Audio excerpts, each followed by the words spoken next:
कविता जी, आपका RRB JE में और एसएससी मेंस का आपने एग्जाम दिया है तथा यूपी आर्मिनल में आपको सफलता मिली। पिछली साल भी आपने एसएससी मेंस का एग्जाम दिया था, तो यूपी आर्मिनल में अभी जल्दी में रिजल्ट घोषित हुआ, उसमें भी आप सफल हुई हैं। आरआरबी जेई में आपने दूसरी सफलता प्राप्त कर ली। इन सफलता पर एक्सीलेंट विजन की तरफ से ढेर सारी आपको बधाइयां, आपके परिवार को भी ढेर सारी बधाइयां। 2017 की आप आईआईटी के पास आउट हैं, उसके बाद आप लगातार तैयारी कर रही थी, जबकि बीच में वैकेंसी ना आने के कारण आपका सिलेक्शन किन्हीं कारणों से नहीं हो पाया। लेकिन वैकेंसी जैसे आई है आपने तुरंत सिलेक्शन ले ही लिया, तो इसके लिए बहुत ही बधाई। दूसरा चीज ये है कि आखिर में ये जो सफलता मिली, इसका श्रेय आपको सबसे पहले किसको देना चाहिए? सर, सबसे पहले मैं श्रेय अपने मम्मी पापा को देना चाहती हूँ, अपनी दीदी जिया जी वगैरह को देना चाहती हूँ और एक्सीलेंट को देना चाहती हूँ। यहाँ के टीचर्स वगैरह ने बहुत सपोर्ट किया है, मम्मी पापा का भी हमेशा सपोर्ट रहा है, दीदी ने भी हमेशा सपोर्ट किया है, तो बस इन्हीं लोग को। ये जो आपको जब सफलता यूपी आर्मिनल की सफलता मिली थी, आपको आरआरबी जेई में सफलता मिली, ये सबसे पहले खुशियां आपके साथ कौन शेयर किया था? सर, मेरे पेरेंट्स वगैरह ही शेयर किए थे। मैं इलाहाबाद में ही रहती हूँ, तो मेरे पेरेंट्स वगैरह ही सबसे पहले शेयर किए थे। नहीं, सबसे पहले खुशी की खबर आपको कौन दी कि आप आरआरबी जेई में सिलेक्ट हो गई या यूपी आर्मिनल में सिलेक्ट हो गई? सर, वैसे तो अपना रिजल्ट मैंने खुद ही चेक किया था, लेकिन जब मैंने यूपी आर्मिनल वाला चेक किया था तो सबसे पहले मैंने अपनी दीदी से बताया था, और जब मैंने आरआरबी वाला चेक किया था तो सबसे पहले अपने भाई को, फिर मम्मी को, फिर पापा वगैरह को बताया था। शुरू से मैंने आपको देखा कि आप कॉलेज लाइफ में आप आईआईटी की छात्रा रही हैं, आईआईटी की पास आउट हैं। आईआईटी में भी आपने मेहनत से पढ़ाई किया और यहाँ पे एक्सीलेंट में जब से आपने ज्वाइन किया एक्सीलेंट, लगातार आप यहाँ पे जो भी टेस्ट होते थे या क्लास में जो आपकी परफॉर्मेंस होती थी काफी बेहतर रहती थी। उसको किस तरीके से आप बैलेंस करती थी, किस तरीके से आपने लगातार बैलेंस रखा इस चीज को, किस तरीके से मैनेज करती थी कि आपकी जो परफॉर्मेंस थी एकदम मैनेज थी? सर, जो पहले तो पढ़ाया जाता था उसको हमेशा तैयार रखने की कोशिश करती थी, और जो ज्यादा से ज्यादा प्रैक्टिस करने की कोशिश करती थी, क्योंकि प्रैक्टिस करने से आपका ये होता है कि आप जब आपके सामने क्वेश्चन आते हैं तो आप पैनिक नहीं होते हैं। सबसे इम्पोर्टेंट यही चीज होती है, और टाइम मैनेजमेंट भी हो जाता है प्रैक्टिस करने से। तो सबसे ज्यादा वही होता था कि मैं जो भी पढ़ाया जाता था उसको तैयार रखती थी, और ज्यादा से ज्यादा प्रैक्टिस, जितनी ज्यादा बार मैं बुक्स लगा सकती थी उतनी ज्यादा बार मैंने लगाया बुक्स। एक साल आपने जम के तैयारी किया होगा, कोचिंग किया होगा एक्सीलेंट में, तो एक साल में सारा सिलेबस तो कंप्लीट कर दिया गया था। उसके बाद आप क्या करती थी? फिर दोबारा आपने यहाँ के रैंकर बैच ज्वाइन किया, आपने एसएससी मेंस के बैच में आप रही, तो किस तरीके से, मतलब उसके बाद एक साल पढ़ने के बाद थ्योरी पोर्शन आपका कंप्लीट हो गया है, कंसेप्ट लगभग क्लियर हो गए हैं, तो आप क्या करती थी? क्या वही नोट्स बार बार पढ़ती थी या ऑब्जेक्टिव क्वेश्चन लगाती थी, अनसॉल्व पेपर सॉल्व करती थी, क्या करती थी? जी सर, मैं वही जो पढ़ाया गया था उसको ही बार बार पढ़ती थी, इसलिए मैंने कोचिंग भी ज्वाइन की थी ताकि मेरी कंटिन्यूटी बनी रहे, फ्लो बना रहे, और मैं टेस्ट भी जो जितने होते थे मैं उतने देती थी ताकि मुझे अपनी पोजीशन पता चलती रहे, और इसी चीजों के लिए मैंने कोचिंग दोबारा ज्वाइन की। बस थोड़ा सा अपनी पारिवारिक पृष्ठभूमि के बारे में बताएं। आपकी जीजा जी क्या करती हैं, बहन आपकी क्या करती है? बहन आपकी एक्सीलेंट विजन से ही तैयारी करके इस समय पीडब्ल्यूडी में जेई हैं, तो मेरा कहने का मतलब आप अपने जीजा जी के बारे में बताएं, बहन के बारे में आपके मम्मी पापा क्या करते हैं और आपका भाई क्या करता है? जी सर, मेरे पापा इरिगेशन डिपार्टमेंट में वरिष्ठ सहायक हैं, मेरी मम्मी हाउसवाइफ हैं, मेरी दीदी पीडब्ल्यूडी में जेई है जो कि यही एक्सीलेंट से 2016 की पढ़ी हुई है, और मेरे जीजा जी जो हैं वो अभी डिफेंस में जॉब करते हैं और डीएसपी भी बन चुके हैं, उनका सिलेक्शन हो गया है, और मेरा जो छोटा भाई है वो इस बार उसका 12th है। अच्छा, छोटा भाई अभी 12th क्लास में है। बाकी आपका परिवार काफी सुशिक्षित है और गवर्नमेंट जॉब में लगभग सब गवर्नमेंट जॉब कर रहे हैं। अगला है कि आगे जो आपके जूनियर्स हैं, जो जूनियर्स इस समय आईआईटी में पढ़ रहे हैं, आईआईटी कॉलेज में, कितना आईआईटी की पढ़ाई कितना ज्यादा इम्पोर्टेंट रखती है कंपटीशन को बीट करने में? आपने डिप्लोमा की पढ़ाई वहां पे की, कितना ज्यादा अगर डिप्लोमा करने के दौरान बच्चा सीरियस रहे, अगर डिप्लोमा में जो पढ़ाया जाता है उसको अच्छे से पढ़ ले, तो कंपटीशन की तैयारी में कितना मदद मिलती है? आपको कितना लगता है?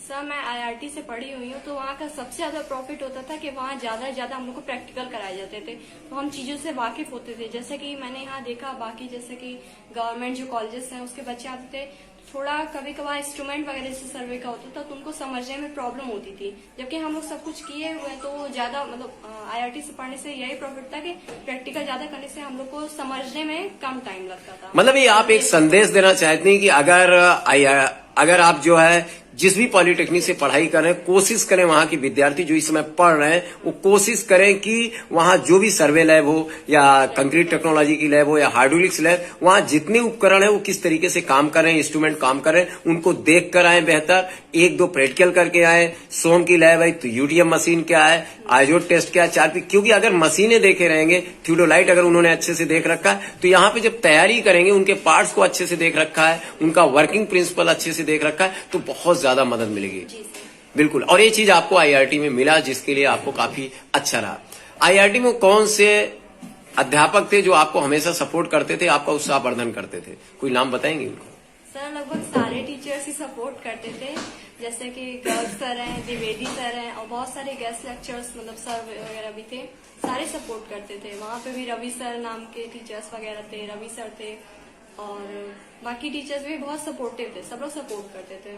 तो उन जूनियर जो अभी जूनियर पढ़ाई कर रहे हैं या किसी भी पॉलिटेक्निक में तैयारी कर रहे हैं, पॉलिटेक्निक में पढ़ाई कर रहे हैं या आईआईटी में आपके जूनियर पढ़ाई कर रहे हैं, उनको आप क्या कहना चाहेंगे? वो किस तरीके से पढ़ाई करें ताकि जल्दी वो सिलेक्ट हो जाए? अगर डिप्लोमा कंप्लीट करने के बाद 1 या 2 साल में वो सिलेक्ट हो जाए, क्या करना चाहिए? मेहनत से पढ़ाई कर रहे हैं, वही पॉलिटेक्निक या जहाँ से भी कर रहे हैं आप, वहाँ से अगर अच्छे से पढ़ रहे हैं, इंस्ट्रूमेंट वगैरह मतलब अच्छे से प्रैक्टिकल वगैरह किए हैं तो आई थिंक 1 साल सफिशिएंट होता है। हो सकता है कि आपका लक खराब हो, जॉब्स ना आए तो हो सकता है टाइम लग जाए, बाकी 1 साल सफिशिएंट होता है। अगर आपने अच्छे से तैयारी की है तो आपका सिलेक्शन हो जाएगा। अच्छा, दूसरा ये सवाल है कि अगर मान लीजिए कोई बच्चा यहाँ पे आके तैयारी करता है, अगर घर की स्थिति अच्छी नहीं है और वो असफलताएं पा रहा है, जैसे आपकी बहुत सारे यहाँ पे बैच में ऐसी भी फ्रेंड रहे होंगे या रही होंगी कि जो घर से स्थिति अच्छी नहीं थी, वो तैयारी कर रहे थे और 1-2 असफलता होने के बाद वो घर चले गए हों, तो उनके लिए क्या कहना चाहेंगे? क्या वो अपनी तैयारी घर पे भी जारी रखें? सर कर सकते हैं, तैयारी जारी करनी चाहिए। 1 साल आप पढ़ने के बाद आपका सबसे बड़ा एम होना चाहिए कि रिवीजन आप यहाँ बैठ के भी कर सकते हैं, चाहे तो अपने घर पे भी बैठ के कर सकते हैं। रिवीजन ही सबसे ज्यादा इम्पोर्टेंट होता है पढ़ने के बाद, वो रिवीजन आप कहीं भी कर सकते हैं। मतलब आपको कहना है कि अगर आपने एक्सीलेंट में कोचिंग कर लिया है और आप इलाहाबाद में नहीं भी है तो भी कोई दिक्कत नहीं, आप घर पे अपने नोट्स को बार बार रिवाइज करें। हो सकता है किसी समय ऐसा भी हो सकता है कि वैकेंसी काफी ज्यादा आ जाती, बल्क मात्रा में स्टेट गवर्नमेंट में वैकेंसी आ जाती और वो तैयारी आपकी काम कर सकती। मतलब हिम्मत नहीं हारना चाहिए, आपका कहना है। आपने इतनी मतलब कामयाबी जो भी पाई, आपने 2-3 जगह जो एग्जाम आप क्रैक किए हैं, मेन मूल मंत्र क्या था आपका? कि क्या आप ऐसे चीज को बना के चलती थी, स्ट्रेटजी क्या बना के चलती थी? क्या आपकी तरीका होता था पढ़ने का घर पे, कोचिंग से जाने के बाद किस तरीके से? क्योंकि आप तो घर से ही आती थी। जैसे यहाँ बच्चा रूम लेके रहता है तो कोई डिस्टरबेंस नहीं होता है, लेकिन घर पे जब आप रहते, परिवार के साथ रहते तो बहुत सारी जिम्मेदारियां भी आ जाती है कि कोई काम करना है तो करना पड़ जाता है। अगर मम्मी ने कह दिया या पापा ने काम कह दिया करने तो करना पड़ेगा, मना नहीं कर सकती। तो किस तरीके से उसमें सामंजस्य बना के आप चलती थी? परिवार में रहते हुए भी आप सामंजस्य, क्या आपको पूरी तरीके से छोड़ दिया गया था पढ़ाई पे कि आप घर का कोई घरेलू काम ना करें या घरेलू कोई काम में आप हाथ भी बटाती थी? नहीं सर, मैं काम करती थी। वैसे मेरे मम्मी पापा बहुत सपोर्टिव होते थे। एग्जाम वगैरह के टाइम, चाहे मैंने 12th किया, 10th किया, फिर मैंने डिप्लोमा किया, डिप्लोमा में मेरे सेमेस्टर्स एग्जाम होते थे तो मेरे मम्मी पापा बहुत सपोर्टिव थे। वो मुझे सफिशिएंट टाइम देते थे, मुझे डिस्टर्ब नहीं करते थे। मेरा स्टडी रूम था, वहाँ पे मतलब नॉर्मली जितना काम होता है मैं उतना करके अपना पढ़ाई का ही टाइम, मतलब पढ़ाई को ही टाइम देती थी। वो लोग बहुत सपोर्टिव थे, मतलब जरूरत पढ़ने पे ही मुझे डिस्टर्ब करते थे, अदरवाइज मुझे डिस्टर्ब भी नहीं करते थे। घरेलू जो काम होते थे उसमें कौन कौन सा काम आप करती थी? सर नॉर्मली जैसे मम्मी वगैरह की हेल्प, वैसे तो मम्मी ही खाना बनाती हैं, बाकी जो ऊपर का काम होता है, बाहर के काम होते हैं जैसे कि झाड़ू पोछा वगैरह, वो सब मैं कर देती थी। ये अच्छी बात है कि आप घरेलू कार्यों में भी हाथ बटाती थी, मम्मी के साथ रहती थी। तो कहने का मतलब अगर आप बाहर रह रहे हो तो खाना तो बनाना पड़ेगा। जी सर। तो वही जितना आप खाना बनाने में टाइम आप व्यर्थ कर रहे हैं, अगर आपका घर यहाँ पे है तो घर पे रह रहे हैं तो वो टाइम में अपने माँ बाप को अगर उसमें काम में हेल्प कर रहे हैं तो आई होप कि आपका कोई ज्यादा टाइम बर्बाद नहीं होता। टाइम जो बर्बाद होता है वो खुद आदमी बर्बाद करता है। हमको लगता है कि एक प्रतियोगी छात्र जो तैयारी कर रहा है, अगर वो चाह ले कि मेरे को टाइम नहीं बर्बाद करना है तो नहीं बर्बाद करेगा, वो चाह लेगा तो बर्बाद करेगा।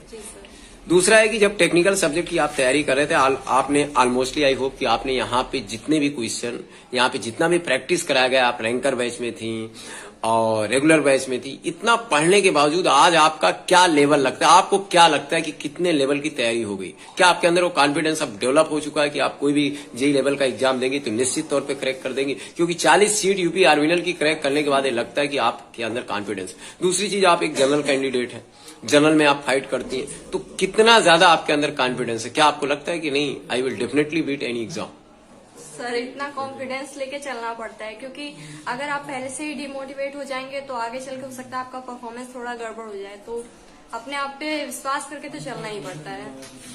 एसएससी जेई का पेपर नजदीक है या तो बताइए, मार्च में एसएससी जेई का पेपर है, तो जो इस समय एक्सीलेंट विजन में बच्चे तैयारी कर रहे हैं, किसी का 4 सब्जेक्ट कंप्लीट है, किसी का 3 सब्जेक्ट कंप्लीट है, किसी के 5 सब्जेक्ट कंप्लीट है, किसी तो बताइए उन बच्चों को किस तरीके से पढ़ाई करना चाहिए, या उनको इस एग्जाम के लिए छोड़ देना चाहिए कि जब तक हमारा सिलेबस नहीं कंप्लीट हो जाएगा तब तक मेरा सिलेक्शन नहीं हो पाएगा, या उनको पूरा प्रयास करना चाहिए, और प्रयास करना चाहिए तो किस तरीके से तैयारी करना चाहिए?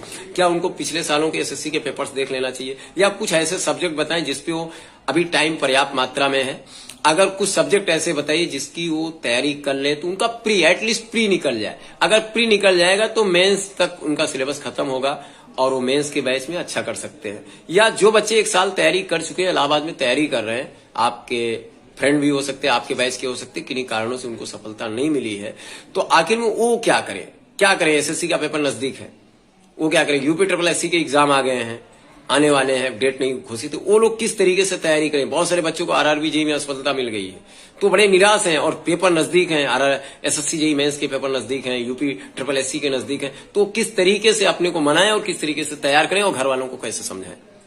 अगर आपको अपने आप पे विश्वास है तो आई थिंक हर एग्जाम देना चाहिए, छोड़ना तो कोई नहीं चाहिए। भले ही आपका हो सकता है आपका अभी तक सिलेबस कंप्लीट ना हुआ हो, लेकिन आपको देना जरूर चाहिए। हो सकता है आपका ना हो, किस्मत खराब हुई नहीं होगा, लेकिन कुछ ना कुछ मतलब आपको एक्सपीरियंस तो मिलेगा ही कम से कम। नेक्स्ट ईयर हो सकता है वो आपके काम आए, या किसी और एग्जाम में काम आए। हो सकता है क्या, जैसे मान लीजिए आपका कोर्स कंप्लीट नहीं है, आपने एसएससी दिया, कुछ क्वेश्चन आपको उसमें मिल जाएंगे, एक्सपीरियंस मिलेगा, हो सकता है यूपी ट्रिपल एससी में वो आपके काम आ जाए। तो छोड़ना नहीं चाहिए, होप कभी नहीं छोड़नी चाहिए। एग्जाम हो मतलब देना जरूर चाहिए, एग्जाम देना चाहिए। एग्जाम से एक आपको आइडिया मिलेगा और एक फेस करने का। आप कभी ऐसा भी नहीं कह सकते कि हमें 4 सब्जेक्ट तैयार है और मैं जा रहा, पूरा तैयार नहीं। हो सकता है ऐसा हो कि उसी 4 सब्जेक्ट से क्वेश्चन भी आ सकते हैं ना, हो सकता है सिलेक्शन हो जाए। तो पूरी कोशिश, जो भी विद्यार्थी इस समय तैयारी कर रहे हैं, हम ये कहेंगे पूरी ताकत लगा के अपनी पूरा नॉन टेक अच्छा कर लें, टेक्निकल सब्जेक्ट अच्छे से करके पूरी मतलब तैयारी के साथ जितना हो सके, लास्ट टाइम तक जितना हो सके पूरी तैयारी के साथ एग्जाम दें।